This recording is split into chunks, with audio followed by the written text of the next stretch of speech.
What is up, bros and broettes? I'm Inkslasher, and today we're doing something a little bit different. Today, we're looking at the future of Call of Duty, but not the next game, more specifically Infinite Warfare, and what can actually change in Infinite Warfare to improve it. And this doesn't only apply to Infinite Warfare, as there's elements in Infinite Warfare that I think will continue through future Call of Duty games that could implement the exact things we are talking about today. Now, first things first, I got a question for you guys. If one thing could change in Infinite Warfare, or even change in a future Call of Duty, what would you want to see change? If there was one thing that you had control over that you wanted to change, what would that one thing be? Let me know down in the comments. I'll be reading every single comment. And also, if you enjoy the video and like what you see, it would be fantastic if you leave a like rating. I'm pretty sure this video is going to get a lot of hate because it's talking about Infinite Warfare and changing games and all of that crap. So all I ask is if you do enjoy the video, it would be fantastic if you could hit that like button. I really do appreciate it. Now, what this video is going to revolve around is the loot systems in Call of Duty, because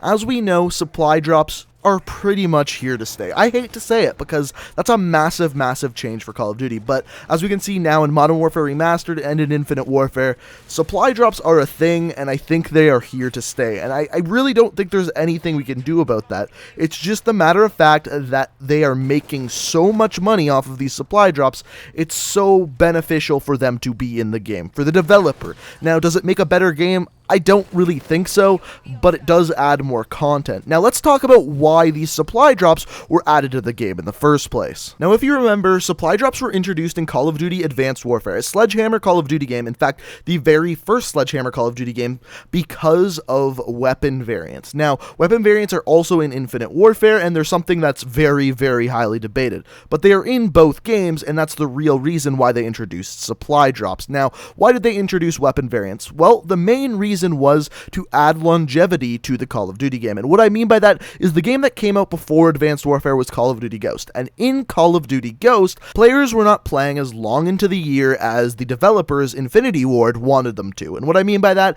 is come February, January, players were dropping off. Not as many people were playing Call of Duty Ghost. So Infinity Ward said to Sledgehammer, we want to find a way to make players play throughout the whole year. And the way that Advanced Warfare and Sledgehammer did that was implementing weapon variants, and in doing so also implemented supply drops. Now, there's two things that I really don't think can be argued about weapon variants in Advanced Warfare. Number one, I do think they added longevity to the game. I think more people play the game for longer to specifically grind for more weapon variants. On top of that, I don't think it can be argued that it also made Infinity Ward millions upon millions of dollars, and still is throughout all of the games that supply drops are currently in. That I don't think can be argued in the slightest. And another thing that I really don't think can be argued is this whole weapon variant system thing made a lot of people not want to play Call of Duty anymore. They believe that Call of Duty should be a class-based shooter where you create your class out of certain weapons, perks, and abilities to become the best soldier that you can be. That's what a lot of people, specifically in older Call of Duties, see Call of Duty as. And now that that's changing because of weapon variants, it's turning off a lot of people to the game. And that's understandable. It's changing the game that people knew and love. Now, the thing is, in doing this, it changes the type of first-person shooter that Call of Duty actually is. Like I said, older Call of Duties, for example, Call of Duty 4, Call of Duty World at War, even Modern Warfare 2, were class-based shooters where you created your own created class that would then change how you played the game, the type of weapon you were using, the type of sidearm, perks, and attributes that your character had throughout the game.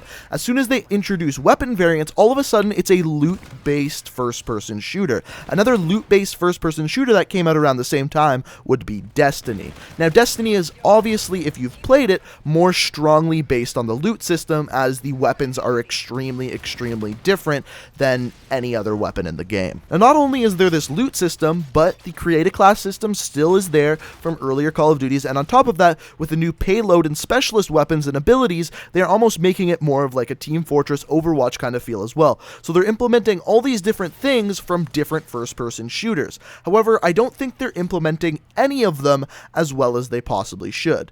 Is it a good thing that Call of Duty is ever changing and adapting different elements of different games? I actually think that's a good thing. I think if they just stuck with the original model of an old Call of Duty game, people would get bored of the game, and even in the past, people would say about Call of Duty that's the same old thing year after year after year. And in introducing the loot system, it does add a new system to the game. However, I think they could do a lot more with this loot system, and this is where Infinite Warfare needs to improve. If the loot system and supply drops are here to stay, they need to be done, and they need to be done right. Now, that being said, there is one thing that they did incredibly well this year with the loot-based system. Again, everything we are talking about from now on is assuming that Call of Duty and Infinity Ward is going to be sticking with this loot-based system in Infinite Warfare and future Call of Duties. So first things first, the Salvage was an absolutely fantastic idea. It needed to be done. It's an in-game currency where you can actually purchase different items that you actually want in-game. That's a huge, huge positive. On top of that, another thing that they did that's incredibly great is they had a daily reward bonus for logging in every single day.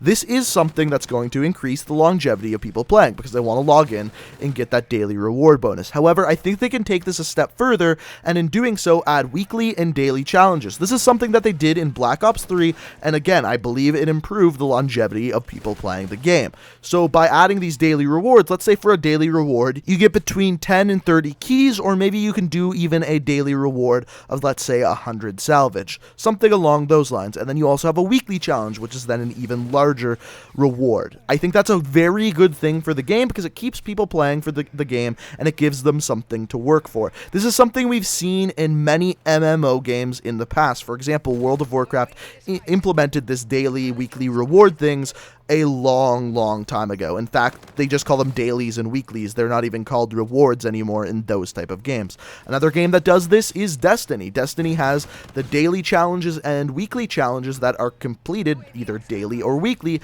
and every single day and week, they receive certain rewards to help their players get these certain loot in the game. Like I said, it's a loot-based shooter, and this is what Call of Duty is implementing more and more and more. So since Call of Duty is more frequently adapting these loot system elements into their game, I think they should do it in the best way possible. And the best way I've seen it done is a game mode in Destiny. It's called Trials of Osiris. And basically what it is every weekend you can buy this card with in-game currency.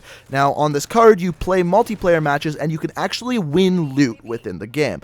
I made this, what you're seeing right here, in Photoshop in maybe 15-20 minutes, and here's exactly how this could work in Call of Duty. So basically, what this would be is the Trials of Osiris of Call of Duty. Now, I called it the Weekly Rumble, but it could be called whatever the hell you want. I'm not very imaginative, apparently. So what this is basically, as it reads, a Weekly Rumble card. It's purchased for 30 salvage. It could be keys, it could be whatever, and is usable Friday to Sunday. Prizes are unlocked at 5 wins, 10 wins, and the top prize is unlocked at 10 wins and 0 losses. So on a card, you have a possibility of 10 wins and 3 losses. Once you lose 3 times, the card is scrapped. So as you can see, the wins are in green. So on this card, as of right now, I would have 3 wins and 1 losses. If I get 2 more wins, I unlock that type of helmet. If I get 10 wins and lose, let's say, 2 times, I unlock that RPR Evo variant. If I win 10 times without losing once, I then unlock the NV4 Chaos. What this would do is it would get players playing this certain game mode to try to grind out and get the best of the best gear every single week. Now, you may be thinking, Call of Duty doesn't have enough weapons to do this every single week. Yeah, Infinite Warfare 100% has enough weapons to do this week after week after week, especially considering that they've added in new weapons every single month into the game. If you don't believe me, Infinite Warfare already has over 120 variants. There's 52 weeks in a year, so if you give out 2 weapons per week in this weekly rumble, you still have not covered every single weapon in the game. Not to mention, they can still make money off their supply drops and everything still works properly. All this is doing is the longevity of people playing will be increased because every single weekend they can improve their time played. Call of Duty has tried a gimmick in the past before to make more players play on weekends. Guess what it is? Double XP weekend. I very strongly believe doing this weekly rumble kind of thing, it would increase the player base tenfold over a double XP weekend. I could be wrong, but hey, I think this is a pretty good idea. By the way, if you're kind of thinking, well, what game mode should this be in? I very highly recommend this being in Search and Destroy.